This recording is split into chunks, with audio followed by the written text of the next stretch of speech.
Hello there. Have you ever felt like you have been treated like an outcast by your own parents? Or have you ever experienced being ignored or sidelined by the very family you belong to? I am sure all of us must have been told that lie in our childhood that we have been adopted by our parents. What if I tell you all the neglect you have felt throughout your childhood and carried forward to your adulthood, and which has framed your personality, and now you feel it was just a myth, is real? Hello and welcome back to my channel Neil Talks, and today we will deep dive into the topic which dwells in the heart of everyone as a child, and we all have buried the though alive as if it never existed, and we all are repeating the same with our own kids and passing on the same as an ancient ritual. Today I am going to tell you that unbiased parenting is just a myth. Despite centuries of parenting theories and child-rearing manuals, the prevailing assumption that parents can act as objective, neutral caregivers continues to dominate cultural narratives. This video challenges that assumption by asserting a fundamental truth. There is no such thing as unbiased parenting. Bias, whether cognitive, emotional, cultural, or historical, is inseparable from the human experience. It shapes how we perceive, evaluate, and interact with the world, including how we raise our children.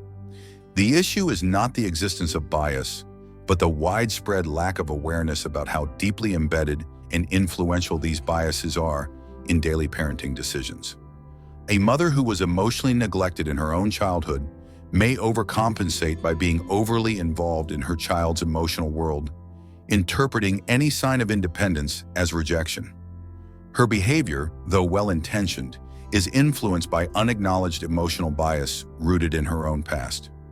This video undertakes a multidisciplinary examination of bias in parenting, integrating perspectives from cognitive psychology, developmental neuroscience, sociology, philosophy, and trauma theory.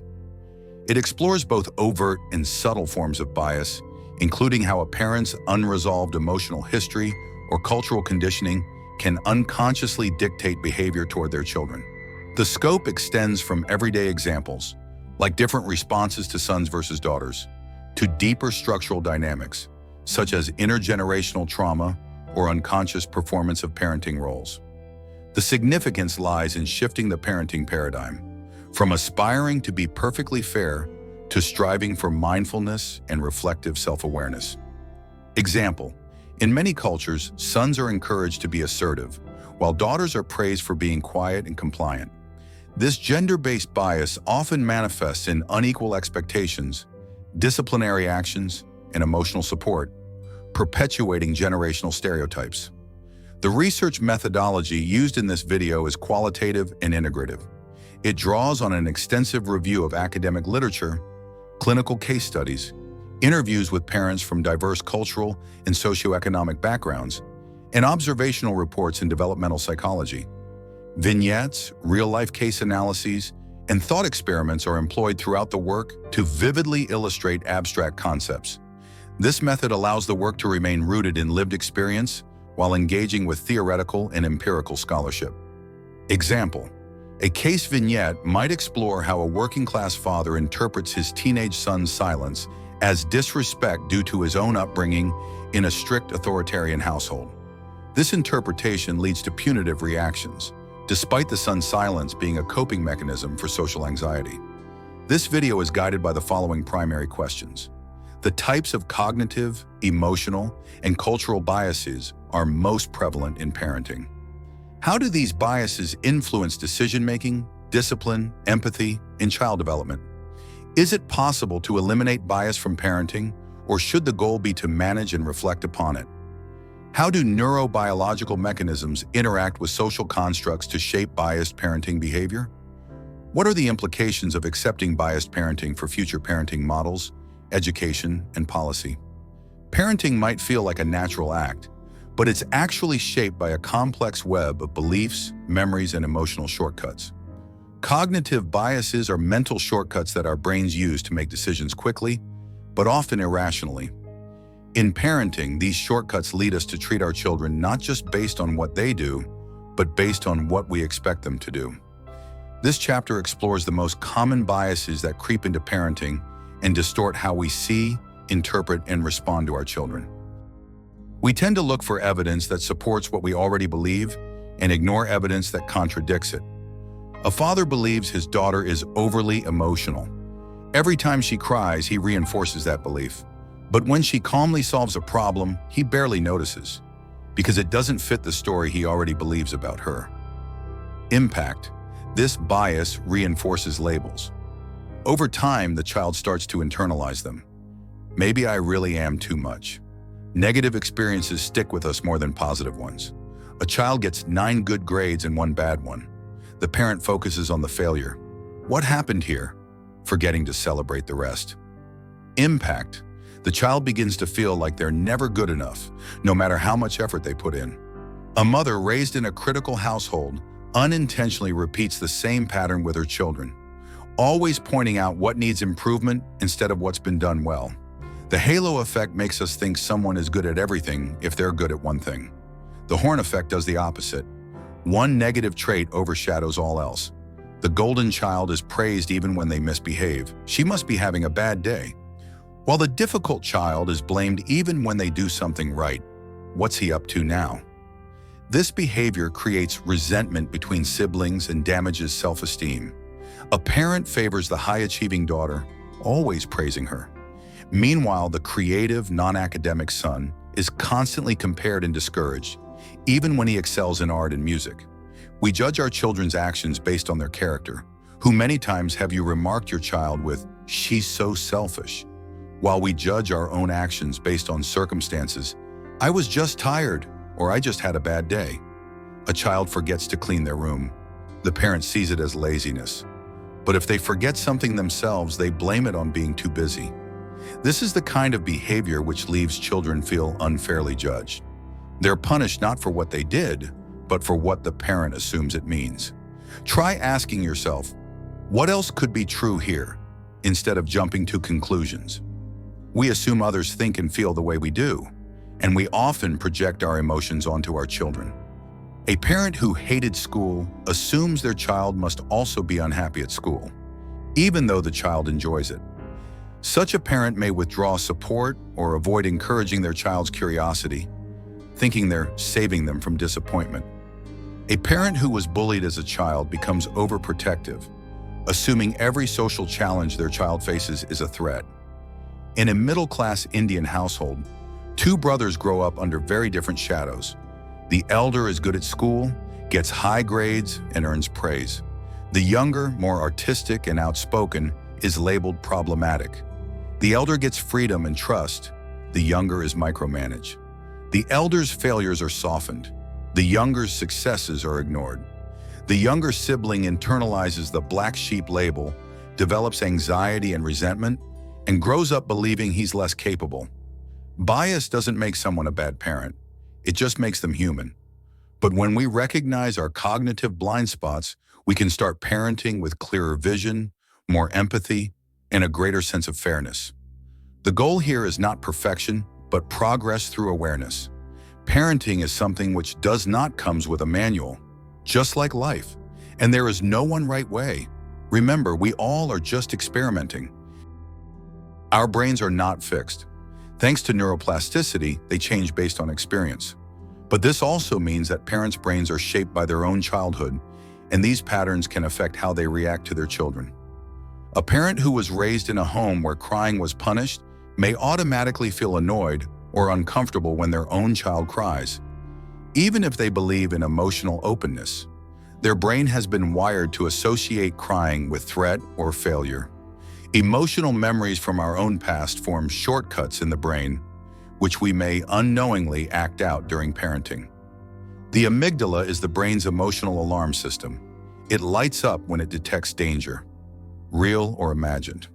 In parenting, this means we sometimes respond with fear or anger, even when the situation isn't actually dangerous.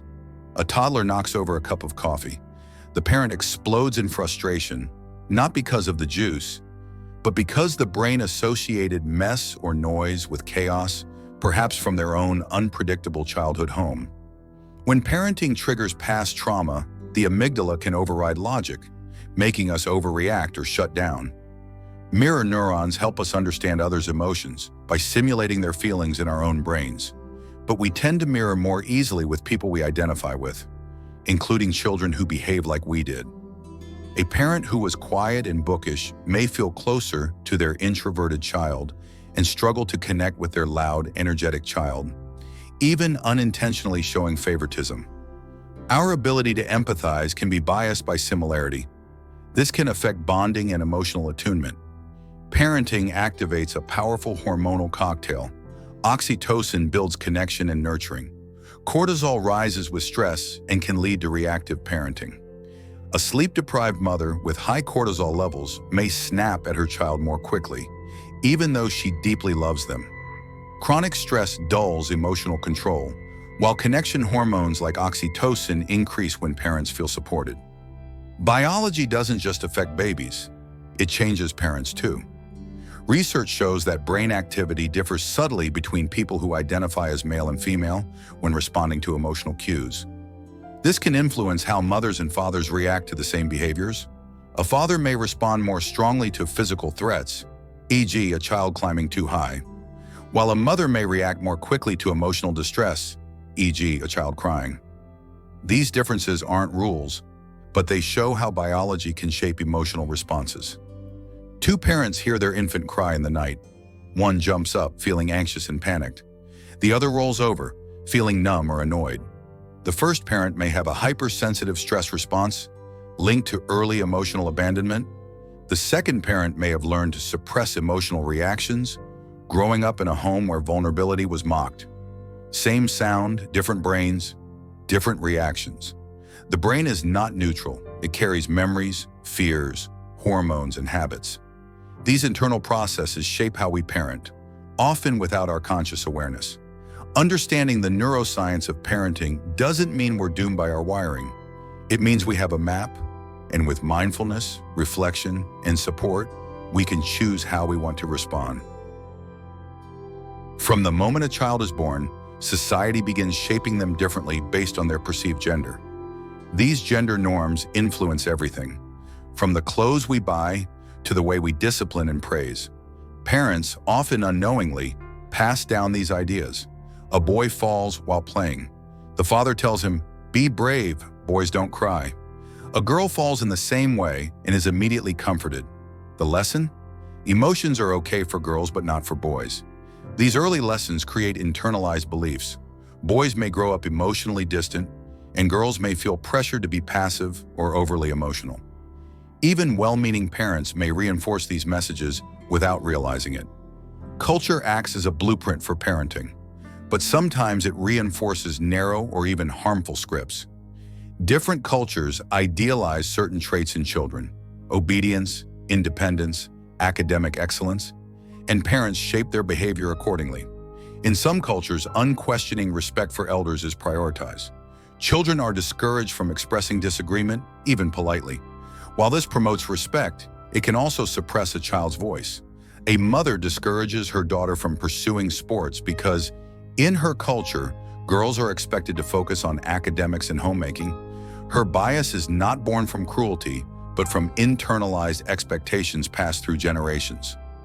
Socioeconomic status influences parenting in deep ways.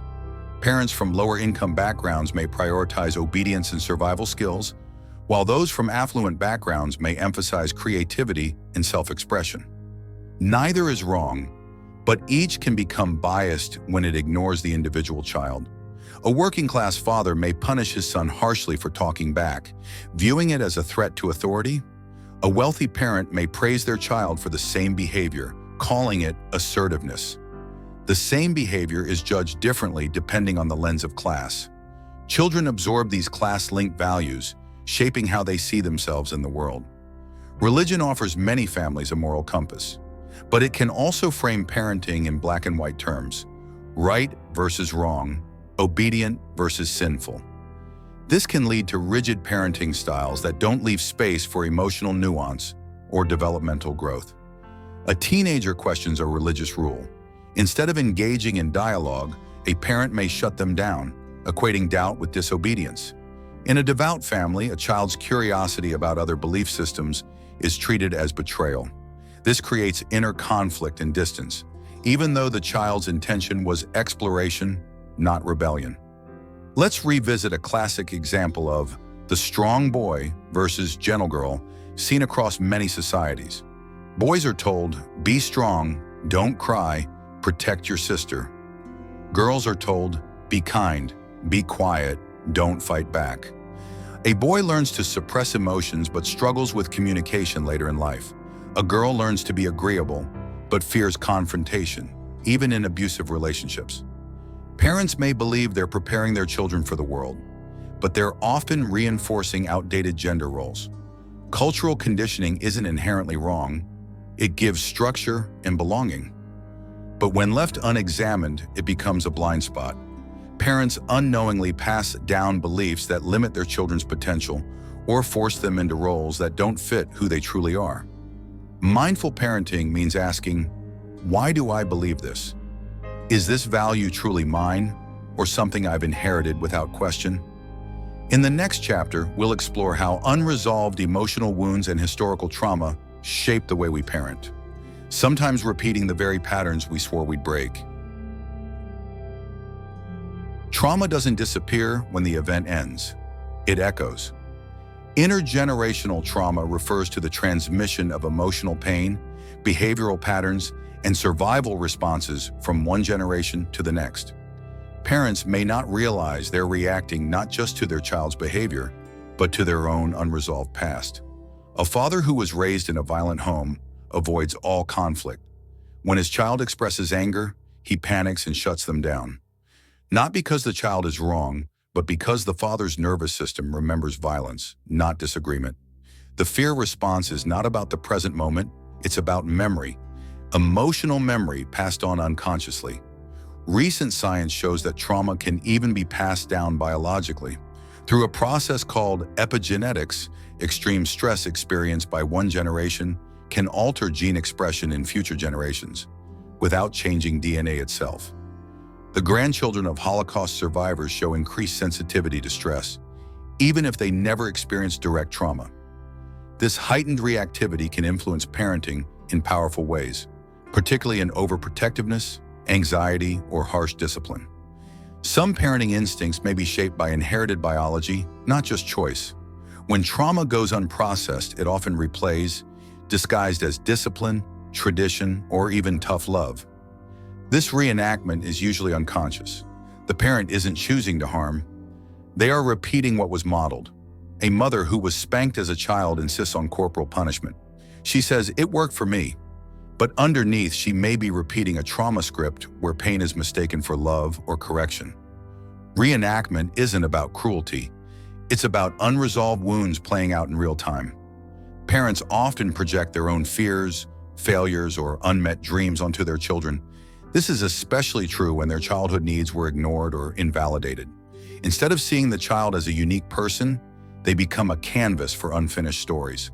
A parent who was never praised for creativity pushes their child to become an artist.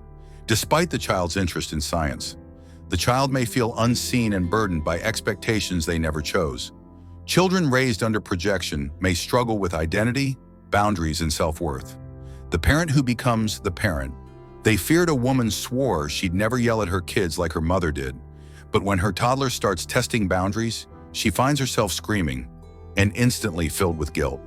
Her rational mind knows better, but her nervous system is repeating a familiar pattern. The wound never healed, it just went underground.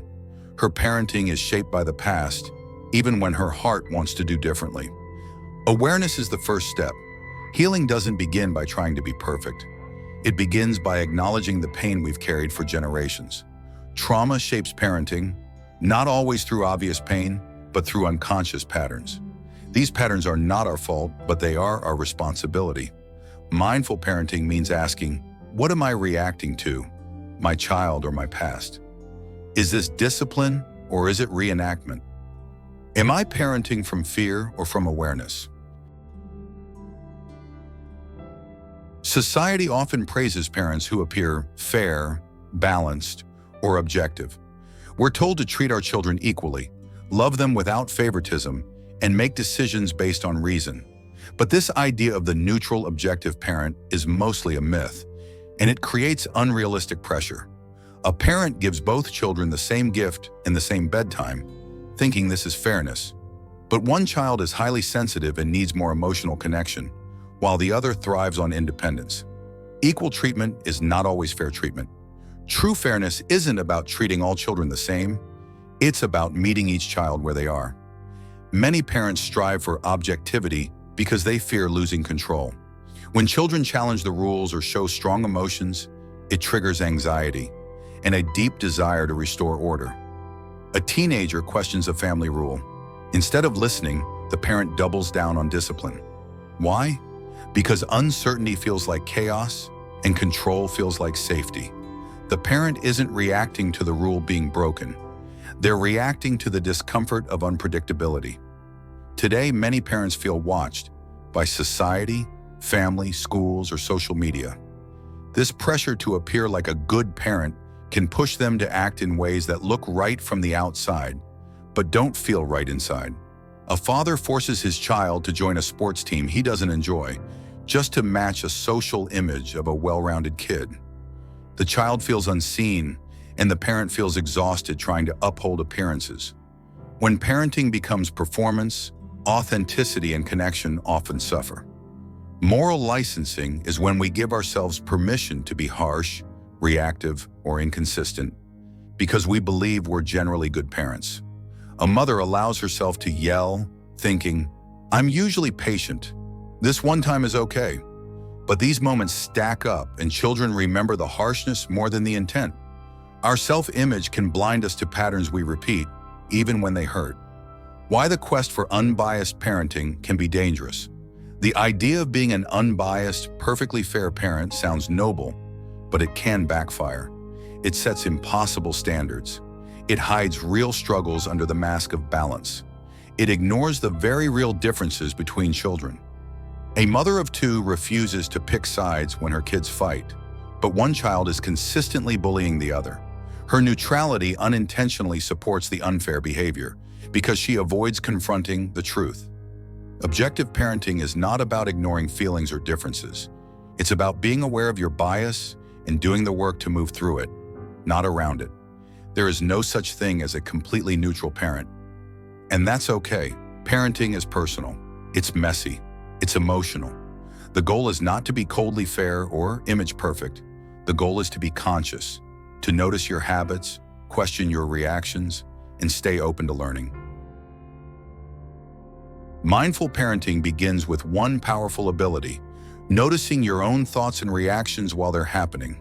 This is called metacognition, thinking about your thinking. It allows you to pause before reacting and ask, what's really going on here? Your child spills juice. Instead of snapping, you pause and realize your anger isn't about the spill. It's about your exhaustion and the pressure you feel to keep everything together. Awareness doesn't erase bias, but it creates space to respond thoughtfully instead of reacting automatically. Emotions run high in parenting: frustration, guilt, fear, love. But children need calm, not chaos. Mindful parenting includes learning how to regulate your own emotions so you don't pass your stress onto your kids. Deep breathing and grounding techniques in the moment. Naming the feeling, "I'm feeling overwhelmed right now." Taking a break or stepping away to reset. Your toddler throws a tantrum in public. Your instinct is embarrassment and anger. But you take a deep breath, kneel beside them, and say calmly, "I see you're upset. I'm here." You model emotional safety instead of panic. Mindful parenting isn't about control. It's about connection. One powerful shift is to start treating children not just as people to manage, but as people to partner with. This means asking for feedback, inviting collaboration, and learning together. After a conflict, ask your child, "How did I make you feel when I raised my voice? And what could we do differently next time?" Why it works. Children feel heard. Parents get real insight into how their behavior lands. It teaches mutual respect and repair. Sometimes awareness isn't enough. Healing is needed. Therapy, journaling, support groups, and self-reflection can help parents unpack the stories and wounds they inherited. A father who always feels disrespected by his teen realizes in therapy that he was never allowed to express disagreement as a child. His fear isn't about his teen's behavior. It's about reliving his own silencing. Keep a parenting journal. What triggered me today? Use reflective prompts. What did I need as a child that I'm not offering my own? Bias doesn't have to be a barrier. It can be a bridge. Every time you notice a bias, you're being invited to understand yourself more deeply and connect more compassionately with your child. You notice you're harder on your oldest child. Instead of judging yourself, you get curious. Why do I expect more from them? You remember being the eldest yourself and feeling overlooked. You soften, you apologize, you shift your approach. Mindful parenting isn't about fixing your child. It's about understanding yourself so you can love them with clarity, not conditioning. Mindful parenting is not a destination. It's a daily practice of pausing, noticing, and choosing love over fear, curiosity over control, presence over performance. You won't get it perfect, but you don't need to. Every moment of awareness is an act of healing for you, for your child, and for the generations that follow. Throughout this video, we've explored a simple but profound truth. There is no such thing as unbiased parenting. From cognitive distortions and cultural conditioning to trauma echoes in neurobiology, every parent brings an invisible backpack of beliefs, experiences, and emotions into their parenting journey. Bias isn't a flaw, it's a feature of the human mind. But what we do with that bias makes all the difference. We've uncovered how. Cognitive shortcuts like confirmation bias or the halo effect distort our perception of our children. The brain's emotional systems, shaped by past wounds and present hormones, create reactive behaviors. Cultural, religious, and class norms often push us towards scripts that don't serve every child equally. Trauma is passed down silently, shaping reactions, fears, and discipline methods. The ideal of the objective parent can lead to emotional distance in denial rather than true fairness. Mindful parenting, rooted in self-awareness and empathy, is the most realistic and healing path forward. Implications for parenting. Models and interventions. Parenting advice often comes in the form of strict rules or best practices. But this video calls for a more personalized, compassionate approach. Parenting programs, books, and tools should focus less on perfection and more on emotional honesty. Normalize parental imperfection and internal conflict. Include components that help caregivers explore their own upbringing and emotional patterns. Parenting workshops could include reflection exercises like, how was anger handled in your home growing up? Or, what traits did your parents praise you for? And how does that show up in your parenting now? To support bias-aware, mindful parenting on a broader level, changes are needed in how we educate parents and design public systems.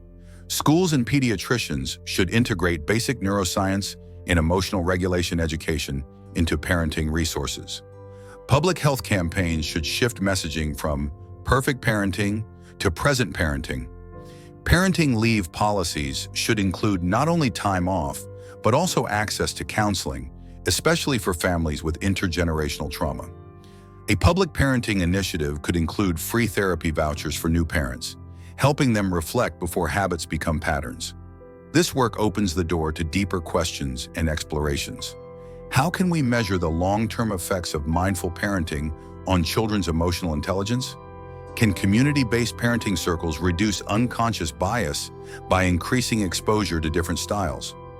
What tools can help parents track and transform patterns without shame? A mobile app that helps parents log emotional reactions, explore patterns, and get reflection prompts could revolutionize the parenting experience. We began with a myth that a good parent is a neutral, perfect one. We now understand that the best parent is not the one without bias, but the one who sees their bias and grows through it. Mindful parenting is not about always getting it right. It's about coming back again and again to self-reflection, repair, and love. A parent loses their temper. Later, they sit with their child and say, I got overwhelmed and I'm sorry. It's not your fault. I'm learning too. In that moment, the child learns what safety, truth, and repair really feel like. That moment is not weakness, it's legacy. And that, more than any rulebook or trend, is what transforms families and heals generations. Thank you for staying till the very end with us. Do comment your opinion about parenting and any tips you may have. And please like, share, and subscribe if you already haven't, so that we keep bringing such useful videos to you just a click away. Till next time, keep watching, keep learning.